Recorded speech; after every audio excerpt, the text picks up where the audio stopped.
உலக மக்கள் எல்லோருக்கும் வணக்கம். சிவம் ஜோதிடம் மூலியமாக நான் உங்கள் ஜி கோபால் பேசுகிறேன். இந்த கார்த்திகை மாதத்தில் கடக ராசிக்காரங்களுக்கு பலன் எப்படி இருக்கும்? அப்ப இந்த கார்த்திகை மாதத்தில் கிரக அமைப்புகள் பார்த்தீங்கன்னா, இந்த குரு அதிசாரமாக மிதுனத்திலிருந்து பயிற்சி கடகத்துக்கு வந்தாங்க இல்லையா, அதே குரு பகவான் பெயர்ச்சியாகி மீண்டும் மிதுனத்துக்கே போறாங்க. அது போக செவ்வாய் பகவான் ஆகப்பட்டது விருச்சகத்திலிருந்து தனுசுக்கு வர்றாங்க. அந்த சூரியன் அந்த விருச்சகத்திலே இருக்கிறாங்க. மற்றபடி வேற கிரக பெயர்ச்சிகள் அப்படிங்கிறது வேற மாற்றங்கள் எதுவுமே இல்லை.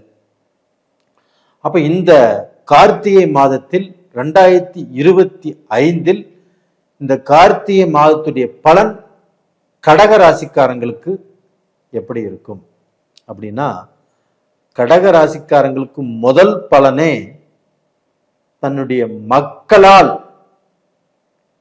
உங்களுக்கு பாத்தீங்கன்னா, ஏதாவது ஒரு நல்ல செய்தி, ஒரு நல்ல விசேஷம், ஏதாவது ஒரு ஹாப்பி நியூஸ் கண்டிப்பாக கிடைக்க போகிறது. அப்ப இந்த மக்களுக்கு இப்ப நான் டிகிரி வாங்கினாங்க, இல்லை அடுத்த டிகிரி பண்ணினாங்க, ஒரு வேலைக்கு எதிர்பார்த்துட்டு இருந்தோம், அந்த வேலை கிடைக்காமையே இருக்குது அப்படின்னா இந்த மாதத்தில் அது நல்ல ரிசல்ட்டாக இருக்கும்.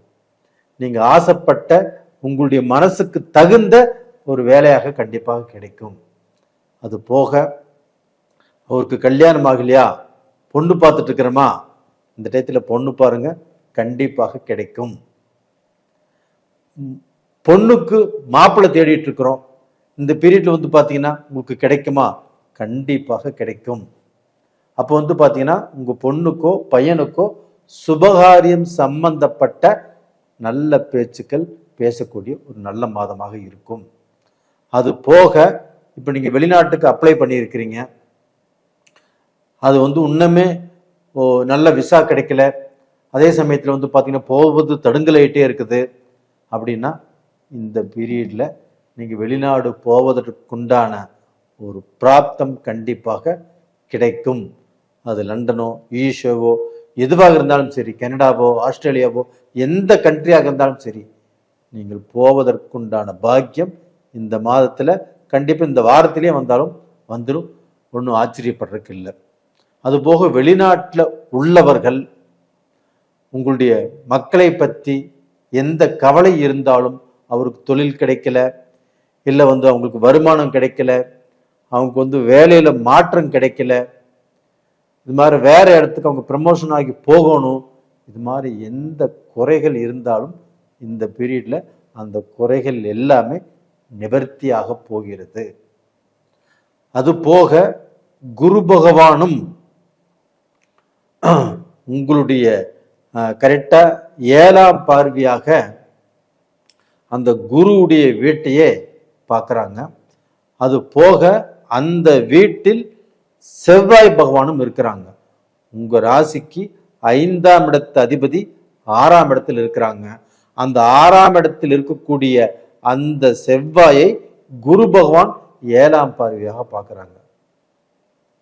இது ஒரு அருமையான யோகம், குரு மங்கள யோகம். இந்த குரு மங்கள யோகத்தால் கண்டிப்பாக உங்களுக்கு எதிர்ப்புகள் விலகும், போட்டிகள் விலகும், பொறாமைகள் விலகும், உங்களுடைய திருஷ்டி விலகும், உங்களுக்கு இருக்கக்கூடிய எல்லா விதமான தடைகளும் கண்டிப்பாக விலகும். அப்படி விலகும் போது நீங்க போகக்கூடிய ரூட் கிளியரா இருக்கும். அது போக இந்த குரு பகவான் ஆகப்பட்டது 5ஆம் பார்வையாக சுக்கிர பகவான் வீட்டை பார்க்கறாங்க. அந்த சுக்கிர பகவான் அப்படிங்கிறது செவ்வாய் பகவானுக்கு 12ஆம் இடம். அப்ப அந்த 12ஆம் இடத்தை குரு பார்க்கும் போது கண்டிப்பாக அயன சயன போகஸ்தானம் அப்படின்னு என்னன்னா, ஒரு குடும்ப வாழ்க்கை நல்லா இருக்கும், ஒரு குடும்ப சந்தோஷம் நல்லா இருக்கும். ஒரு குடும்பத்துல அண்டர்ஸ்டாண்டிங் இல்லாமல் மனஸ்தாபத்தோடு மன கஷ்டத்தோடு வாழ்ந்திருந்தாலும் அந்த பிரச்சனைகள் எல்லாமே இப்ப தீரும். அப்ப அந்த தாம்பத்தியம், குடும்ப வாழ்க்கை, குடும்ப சந்தோஷம், நீங்கள் தூர பிரயாணம் போகிறது, ஒரு வெளிநாடு போகிறது, இது எல்லாமே உங்கள் குடும்பத்துக்கு நல்லா இருக்கும். அது போக பார்த்தீங்கன்னா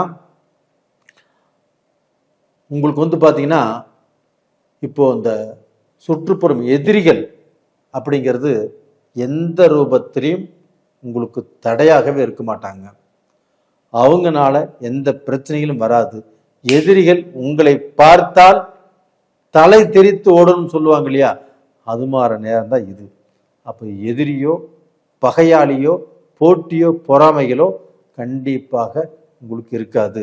அது போக நீங்கள் செய்யக்கூடிய தொழிலில், அதாவது உங்களுக்கு 5ஆம் இடத்துல உங்களுக்கு 2ஆம் இடத்து அதிபதி 5ஆம் இடத்துல இருக்கிறாங்க. அப்போ அந்த 5ஆம் இடத்து அதிபதியை குரு பகவான் பார்க்குறாங்க. இதனால சூரிய பகவானுக்கு நல்ல பவர். அப்போ அரசு வேலை இல்லைன்னா அரசியல், நீங்கள் செய்யக்கூடிய தொழிலில் ப்ரமோஷன், நீங்கள் பார்த்தீங்கன்னா ஒரு படி மேலே போவதற்குண்டான வாய்ப்பு, இது எல்லாமே இந்த சூரிய பகவானுடைய அனுகிரகத்தினால ரொம்ப நல்லா இருக்குது. அப்போ எந்த ரூபத்திலுமே இந்த மாதத்தில் குறைன்னு சொல்லக்கூடிய அளவுக்கு வாய்ப்புகள் இல்லை. கடகராசிக்காரர்களாகப்பட்டது அவங்க செய்யக்கூடிய தொழில், அதில் முன்னேற்றம், நீங்கள் உங்களை பார்த்து அடுத்தவங்க பெருமைப்படக்கூடிய அளவுக்கு, பொறாமைப்படக்கூடிய அளவுக்கு ஒரு நேரகாலம் வந்தாச்சு. கவலையே படாதீங்க. இந்த கார்த்திகை மாதம் அற்புதமாக இருக்கிறது. அதனால் சிவனை கும்பிட்டு வாங்க. அந்த சிவனுடைய அனுகிரகம் உங்களுக்கு ரொம்ப நல்லா இருக்கும். திங்கட்கிழமை நாளில் அந்த சிவனை மனதார வழிபடுங்க. கண்டிப்பாக உங்களுக்கு ஒரு நல்ல முன்னேற்றம் கண்டிப்பாக கிடைக்கும். நீங்கள் என்ன பிரார்த்தனை பண்ணுறீங்களோ அது நடக்கும். உங்களுடைய வாழ்க்கையில் இப்போ கடந்த காலத்தில் அஷ்டம சனி இருந்தது. இதில் நிறைய கஷ்டப்பட்டீங்க. உங்களுடைய வாழ்க்கையில் பார்த்தீங்கன்னா நீங்கள் முன்னுக்கு வரோன்னு சொல்லி பாடுபட்டு எல்லாமே எதுவுமே செட் ஆகாமல் குழப்பத்திலே இருந்தீங்க.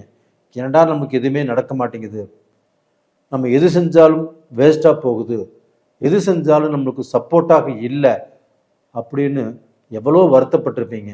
அந்த வருத்தங்கள் எல்லாம் இந்த கார்த்திகை மாதத்தில் கண்டிப்பாக உங்களுக்கு இருக்காது. இந்த பீரியடில் நீங்கள் தொட்டது துளங்கும், நினைச்சது நடக்கும். கண்டிப்பாக நல்லா இருப்பீங்க. நேயர்களே, உங்களிடமிருந்து விடைபெறுவது உங்களின் ஜி கோபால். நன்றி, வணக்கம்.